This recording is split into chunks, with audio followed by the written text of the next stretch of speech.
A lot of people are desperately expecting you to quit. They've made sure that the energies that were directed towards you was for you to quit, because your light or the things that you do, they see it as shining.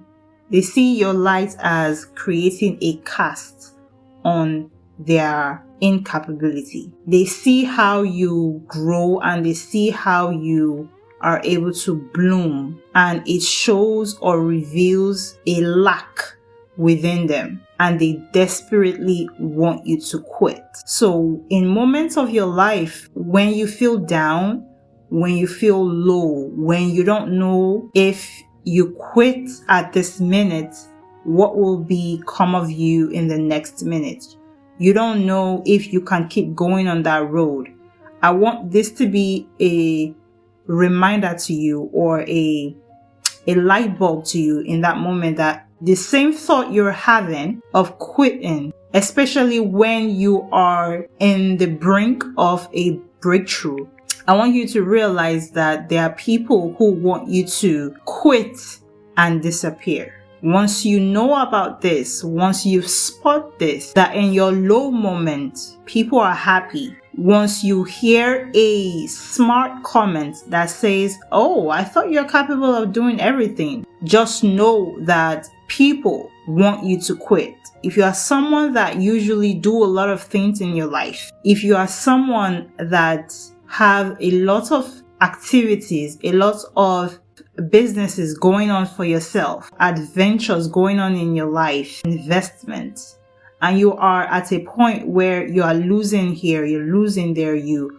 are, having difficulties in your business because you feel overwhelmed, you feel like you cannot push forward anymore, and someone or a group of people are watching you, waiting for you to completely give up on yourself, okay?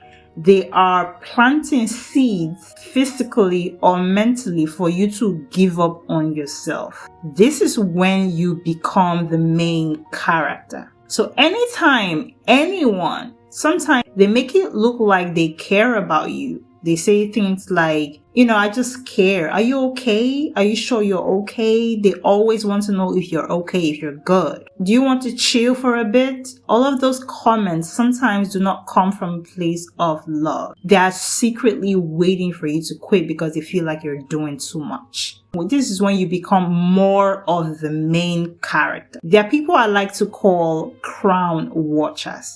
It's a funny name. These are not ordinary critics or people with temporary conflict or people that are having an issue with you. These are people that become obsessed of the things in your life, of their activities that you've got going on, different or multiple businesses. If your lifestyle mimics that kind of lifestyle where you're into this, you're into that, you're into different businesses, you are in school, you are trying to get your master's, you're trying to start your PhD, you are running 2 businesses, you are about to start another business.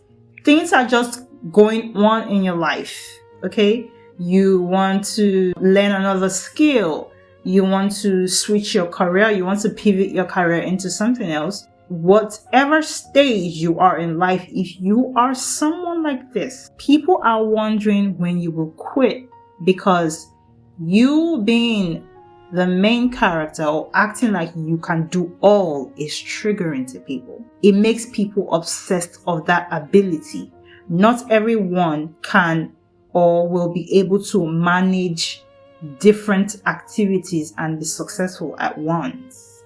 Not everyone can be the master of all trades, and that can be triggering to people.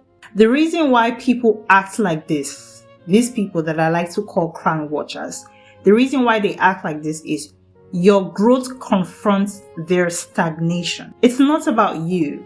I always make this stance. It's not about you. Some people are comfortable until they meet someone who reminds them of the risk they never took, the discipline they avoided, and the gifts within them that they've buried, or the potential within them that they've abandoned. So your movement in life becomes a mirror to them, and mirrors make unresolved people uncomfortable.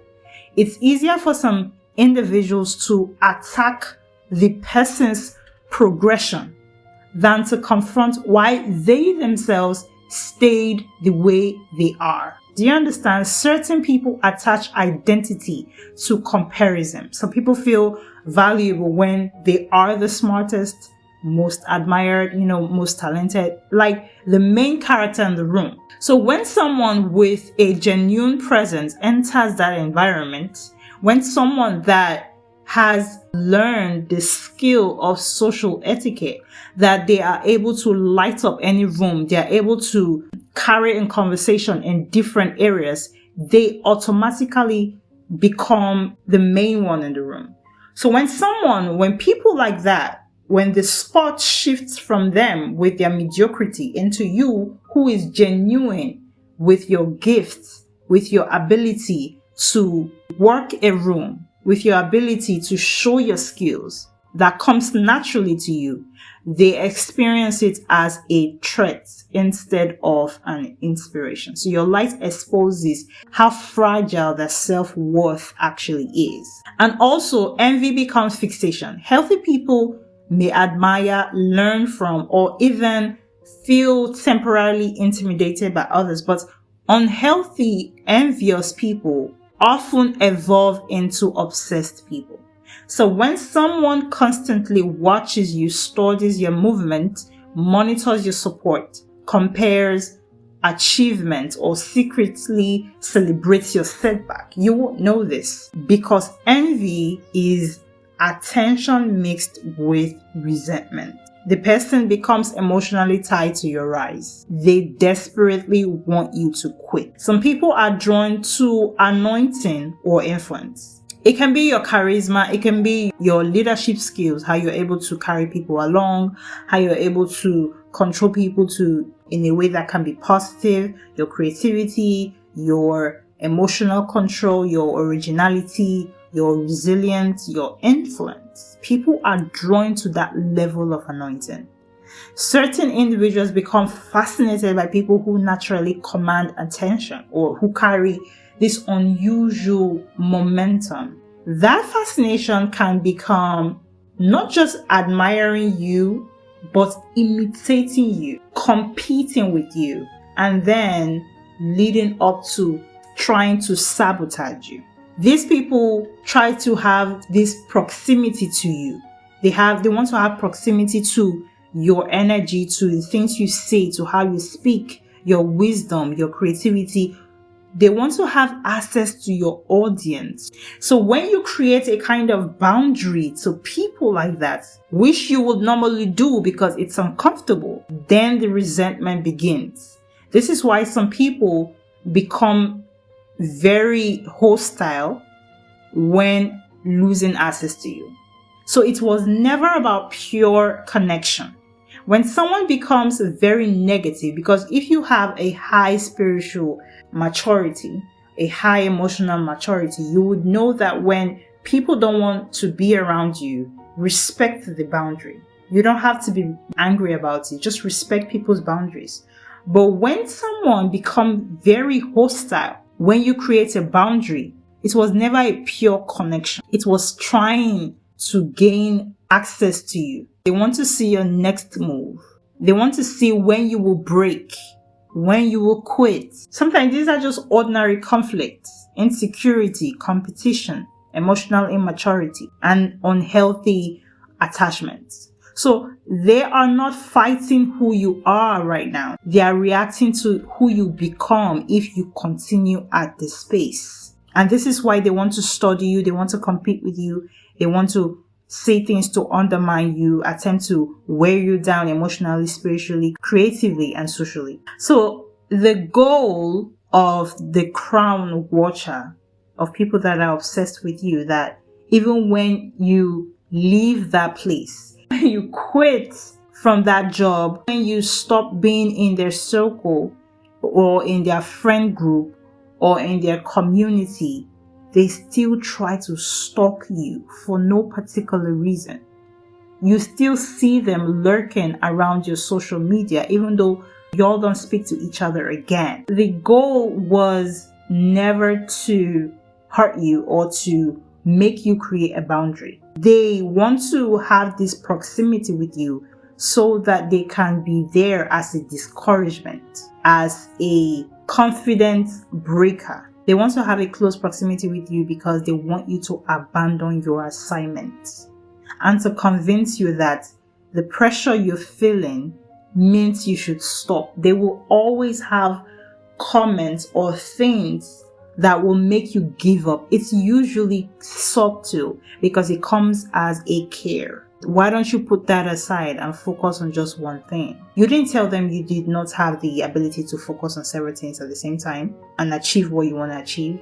Just because you feel pressured over something which is natural doesn't mean you should quit immediately. But here they come with the unsolicited advice. Don't you think you should leave that behind and focus on just one thing? They're not saying that because they care about you, because they feel like the workload you're taking up on yourself is too much. They are indirectly telling you that you are doing too much and you should stop some of it. You're not the only person alive. Do you understand? That's what it indirectly means. So they hoped that whatever they did to you would silence you. Whatever they say to you would make you quit, would make you exhausted. They withdrew their support from you and think that it will make you disappear. But when you refuse that script, you refuse that intention that they've projected towards you. And not only will you decide not to quit, you must become more focused. The moment you hear statements like this, you must become more focused, more disciplined, more intentional, more productive. Instead of reducing yourself, you expand. Build more, learn more, create more, help people more, and increase your value. Because that same pressure that you were convinced that it will break you might become what introduces you to the next level you're supposed to be. Do not listen to those voices. You know what you are capable of taking on. You know things that you are capable of handling. One pressure break, one disappointment should not be the reason why you should drop it. And this is what will make them more confused about you. When you decide not to quit, they expected you to quit. They are witnessing momentum brewing. They are hearing your voice every time. They are seeing you everywhere. You are showing up as your best self. You are dressing up as someone who will never quit on yourself. They see the pressure. They know that you may be struggling internally, but they don't understand how you keep showing up. They don't understand how you keep waking up in the morning and dressing up. They heard that this is what you are going through. So they are expecting you to quit any moment from now. They heard that your marriage is crashing, so they expect your businesses to crash any moment from now. They heard that you had a health challenge, so they don't understand why you keep showing up and dressing up like nothing is happening. Do you understand? That is how you become the main character when people expect you to quit. And when they come and tell you or send you well wishes or, oh, I heard about your problem, just tell them that it's not a problem. It's God trying to prepare me for the next level. Whatever I'm going through will not be the definition of me in the future. And God has told me that my elevation is in front of me. Just give them that response because they expect you to quit. The mistake that many people make is spending all their energy reacting to the opposition. But the moment you become the main character in your own story, everything changes. And you stop centering the gossip, the sabotage, the watchers, the people that are trying to block you. Instead, you center on the mission, the calling, and your work, your healing, the future God is pulling you towards. This is how you win. Not by quitting because something is going on in your life and people expect you to quit. What you do is you keep showing up. You keep dressing up as your best self. Dressing up as your best self in the moment where people are desperately waiting for you to quit is the most deal breaker ever. People will be pissed off and they should be. So give them a show that they weren't expecting, whereby you will rebuild your life with the help of God. No one will be around you to sabotage it. What I want you to take away from this video is people are spectators in your life. They are watching you, waiting for you to fail, waiting for you to quit because they think you're doing too much, waiting for you to disappear. Everybody's waiting for your show to end. People are saying things like, when will this ever end? Like she thinks like she can handle everything. Let's see. But you are a go-getter. You're a survivor. You made it out of the mud. You are not a disappointment. You are not a failure. Whatever it is, make sure you are the main character in your story.